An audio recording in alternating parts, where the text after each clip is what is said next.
بالله من الشيطان الرجيم. بسم الله الرحمن الرحيم. وإذ أخذ الله ميثاق الذين أوتوا الكتاب لتبيننه للناس ولا تكتمونه فنبذه وراء ظهورهم واشتروا به ثمنا قليلا فبئس ما يشترون. لا تحسبن الذين يفرحون بما أتوا ويحبون أن يحمدوا بما لم يفعلوا فلا تحسبنهم بمفازة من العذاب ولهم عذاب أليم. ولله ملك السماوات والأرض والله على كل شيء قدير.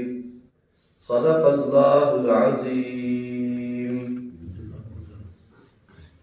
بسم اللہ الرحمن الرحیم. گزشتہ آیت کریمہ میں یہ تھا کہ تم ضرور بضرور آزمائے جاؤ گے، اور ہر ایک کی آزمائش اس کی بساط اور قوت کے مطابق ہوتی ہے. جتنا ایمان کامل اتنی آزمائش بڑھتی جائے گی، جتنا عمل صالح زیادہ اتنی آزمائش بڑھتی جائے گی تاکہ پکا ہو جائے. پیچھے ایک لفظ اللہ رب العزت نے ایک آیت میں فرمایا حتیٰ یمیز الخبیث من الطیب، تاکہ پاک اور ناپاک علیحدہ ہو جائے، کھرا کھوٹا علیحدہ ہو جائے. تو آزمائشوں سے گزرنے، جب آزمائشیں آ پڑے، کبھی بیماری کی صورت میں خدا نہ خواستہ ہے، کبھی کسی اور دکھ سکھ کی صورت میں، آزمائشوں کے متعلق قرآن پاک میں آتا ہے وَلَنَبْلُوَنَّكُمْ بِشَيْءٍ مِّنَ الْخَوْفِ وَالْجُوعِ وَنَقْصٍ مِّنَ الْأَمْوَالِ وَالْأَنفُسِ وَالثَّمَرَاتِ. کبھی میں تمہارے اوپر خوف مسلط کر دوں گا، کبھی بھوک مسلط کر دوں گا، کبھی تمہارے اوپر تمہارے اموال کی کمی، کبھی انفس فوتیدگیاں شروع ہو جاتی ہیں،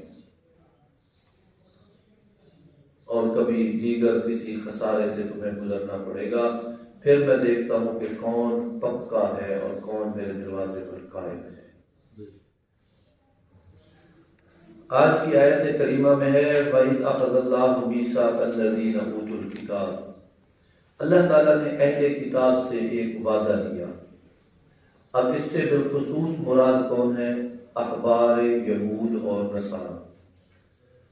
یہود اور نصارہ کے احبار اور رہبان جو تھے وہ بڑے عالم، جو یہودیوں میں اور نصرانیوں میں بڑے عالم سمجھے جاتے تھے، ان کے خیال میں ان کی کتابوں کے بڑے ماہر، ان سے اللہ رب العزت نے وعدہ لیا. کس بات کا وعدہ لیا؟ وَلَا تَكْتُمُونَهُ، کہ تمہیں اللہ نے جو کتاب دی ہے اس کتاب میں سے کوئی بات چھپاؤ گے نہیں. یہود و نصارہ کے علماء سے بالخصوص اور باقی عوام الناس سے بھی اللہ تعالیٰ نے یہ وعدہ لیا کہ تم اللہ کی دی ہوئی کتابوں میں جو مسائل ہیں ان کو چھپاؤ گے نہیں. صوفی عبدالحمید سواتی رحمۃ اللہ علیہ کی تفسیر میں ہے غالباً، یا مولانا زاہد سرفراز صاحب نے لکھا ہے کہ تورات میں تو یہاں تک تھا کہ تم اس کی باتیں اپنے مکانوں کی چھتوں پر کھڑے ہو کر اونچا اونچا سب کو بتاؤ کہ اللہ نے کتاب میں کیا لکھا ہے. اور بالخصوص یہاں کیا مراد ہے کہ نبی آخر الزماں جناب رسول اللہ صلی اللہ علیہ وسلم کی تشریف آوری اور ان پر نازل ہونے والی کتاب قرآن پاک کو چھپاؤ گے نہیں بلکہ بتاؤ گے. اس کا ذکر یوں آتا ہے قرآن پاک میں الذین یجدونہ مکتوبا عندہم فی التوراۃ والانجیل. یہ وہ نبی اللہ نے بھیجے ہیں جو پہلے سے موجود کتابیں تورات و انجیل جو تھی ان میں ان کا ذکر خیر موجود تھا. یعنی ایک ایسی شخصیت جن کا ذکر خیر پہلے موجود ہے، بظاہر اپنے خیال میں وہ ان کے منتظر ہیں، وہ جب تشریف لے آئے تو ان کے اوصاف حمیدہ اور نعت کو بیان کرنے کی بجائے چھپانا شروع کر دیا. یہ کہاں کی دانش نہیں، یہ تو بالکل نامناسب بات. فَنَبَذَهُ وَرَاءَ ظُهُورِهِمْ، انہوں نے اللہ کے ساتھ کیے ہوئے اس معاہدے کو پیٹھ پیچھے پھینک دیا، اس کی پرواہ نہ کی۔ یعنی جب رسول اکرم صلی اللہ علیہ وآلہ وسلم آ گئے، پھر انہیں چاہیے تو یہ تھا کہ وہ آپ کے متعلق اعلان کو اور بڑھا دیتے اور لوگوں کو کہہ دیتے کہ واقعی یہی وہ نبی آخر الزمان ہے، ان کا تذکرہ پہلے سے ہماری کتابوں میں موجود ہے، لیکن انہوں نے اس کی پرواہ کیے بغیر اسے پیٹھ پیچھے پھینک دیا۔ اچھا، انہوں نے اس معاہدے کو پیٹھ پیچھے پھینکا کیوں؟ ان کے مفادات کیا تھے؟ وَاشْتَرَوْا بِهِ ثَمَنًا قَلِيلًا، اس کے بدلے وہ دنیاوی منفعت کو خریدتے تھے۔ یعنی اگر وہ کہہ دیتے کہ اب تورات پر عمل نہیں کرنا، وہ منسوخ ہے، قرآن پر عمل کرو، تو سیدھی بات ہے ان کے پاس تو کوئی نہ جاتا۔ وہ اگر کہہ دیتے کہ آپ انجیل پر عمل نہ کریں، اب قرآن پر عمل کریں، تو انجیل کے علماء کے پاس کوئی نہ جاتا۔ لوگ ان کے پاس جاتے تھے، وہ لوگوں سے مختلف انداز میں مالی مفاد حاصل کرتے تھے۔ اپنے مالی مفادات کے لیے انہوں نے دین کے صحیح مسئلے چھپا دیے کہ اگر میں یہ صحیح مسئلہ بتاتا ہوں تو میری منفعت جو ہے، میری ثمن قلیل جو ہے وہ مجھے نہیں ملتی۔ فَبِئْسَ مَا يَشْتَرُونَ، اللہ تعالیٰ مذمت فرما رہے ہیں ان کی اس حصول آمدنی، ان کی یہ ذرائع آمدنی جو ہے، ان کی اللہ مذمت فرما رہے ہیں کہ بہت برا ہے جو کچھ یہ خرید رہے ہیں، بہت برا ہے جو کچھ یہ کما رہے ہیں۔ دور حاضر میں بھی جس زمانے سے ہم گزر رہے ہیں، بہت سارے مسئلے قرآن اور سنت میں موجود ہیں اور ہم میں سے اکثر ان کو جانتے ہیں۔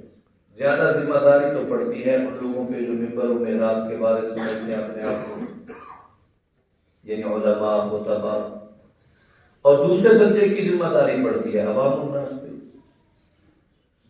عوام الناس پہ پہلے درجے کی ذمہ داری علماء پہ ہے کہ وہ بتائیں، وہ بتاتے نہیں تو وہ بھی کمزوری کا مظاہرہ کرتے ہیں۔ اور حدیث پاک میں آتا ہے کہ ایسا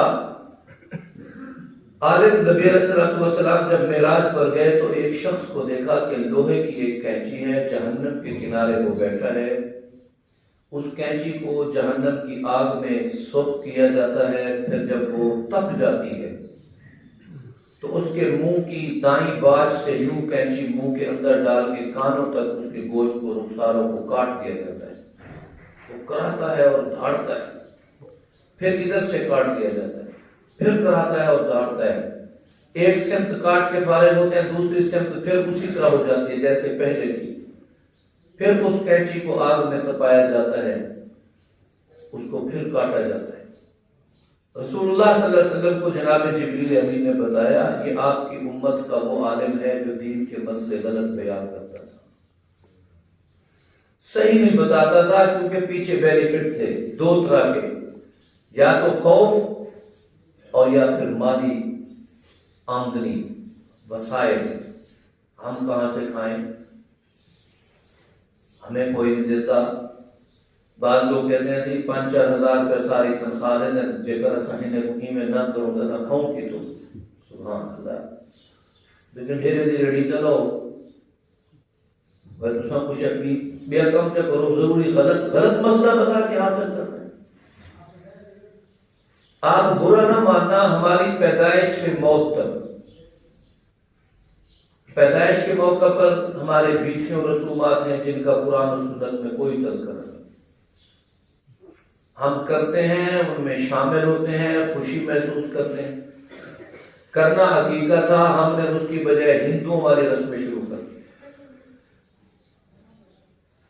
دینا تو ان موقعوں پہ تحائف کا یوں ہو گیا جیسے قرضے کی صورت اپنا چکا ہے، قرضے کی، وہ مجھے 100 دے گیا تھا، اب میں اس کو جاؤں ملنے اور خالی کیسے جاؤں، ادھار لے کر بھی لوگ جاتے ہیں، ادھار لے کر، ہمیں جی اتنا اس نے نیوتا دے رکھا ہے، ہم وہاں سے کیسے گئے، اب جانا بھی ضرور ہے ورنہ ناک کٹ جائے گی۔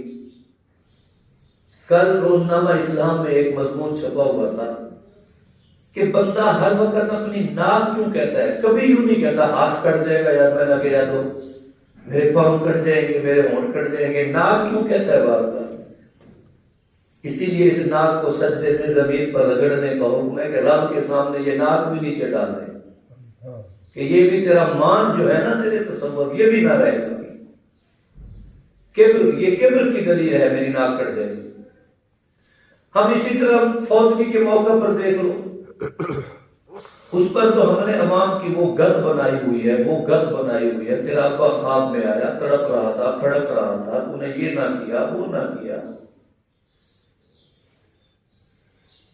اس میں ہم میں سے کوئی نہیں رہ سکتا. آپ کو روک روک کے ہم تھک گئے، اب ہم حصہ بن گئے. پتہ نہیں ہمارے ساتھ کیا ہوگا، اللہ معاف کرے. مہمان ہوتے ہیں 3 4 5، جی یہ مہمان جا نہیں رہے کہ اب یہ تیجا کرو تو جائیں. اللہ کے بندے ابھی ان کا غم ہلکا نہیں ہوا، ابھی وہ بیچارے ان کے آنسو خشک نہیں ہوئے، ان کے ابا کی قبر کی لپائی والی مٹی خشک نہیں ہوئی، تم نے دیکھنے شروع کر دی. روک کے دیکھ لو مولوی صاحب آپ نہیں آنا تو نہ آنا، ہم سے نہیں رکتا یہ کام، تو کریں گے، مجبوری ہے نہ کر دے. فبئس ما یشترون، اللہ فرماتے ہیں میں نہ نسرے کی طرف تھوک کے ہوئے تاری ہی کمائی دے گی، اور اس کو کہہ دوں کوٹلی میں مردے ہی کھا دے بنے گا، ایمیں زندگی بھوکے رہے بنے گا، روزہ چرک ہوا. لگے ہوئے ہم اس دھندے پہ. مذمت تو آئی تھی احبار اور رہبان جو یہود و نصارہ تھے، لیکن ہم بھی اسی مرض میں مبتلا ہو گئے. غلط مسائل بتا کے صرف کیا مفاد ہے پیچھے، کیا بینیفٹ ہے ہمارے، کمائی، پیسہ، لوگوں میں ہماری تعریف ہو جائے، واہ واہ کیا بات ہے. لا تحسبن الذین یفرحون بما اتوا، اللہ تعالیٰ فرما رہے ہیں اے میرے پیغمبر، اے امت کے مومنو، مت خیال کرنا تو جو کچھ اللہ نے ان کو اس وقت دیا ہوا ہے جس پر وہ بڑے خوش ہیں، یہ آزمائش ہے. مال جتنا آئے گا آزمائش، صحت جتنی اچھی ہے آزمائش، مکان جتنا اچھا ہے آزمائش، عہدہ منصب وقار ملا ہے تو اللہ کی طرف سے آزمائش ہے کہ کون اس کو شریعت کے مطابق نبھاتا ہے، کون اس کا صحیح حصہ بنتا ہے.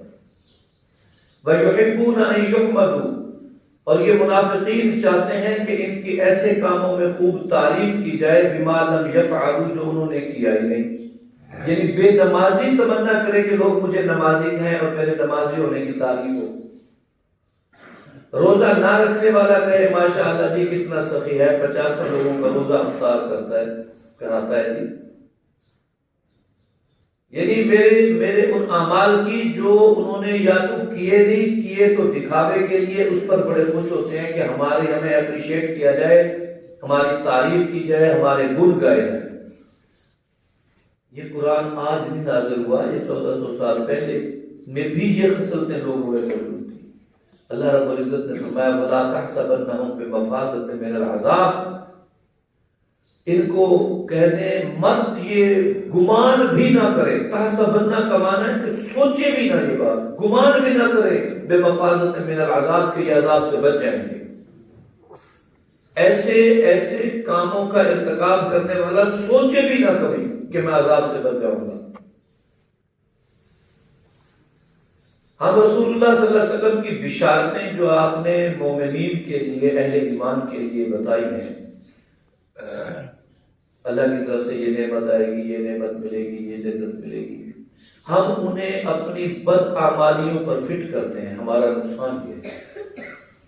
میں چور ہونے کے باوجود بھی بڑا پرامید ہوں، بڑا غفور الرحیم ہے، یہ وہ معاف کر دے.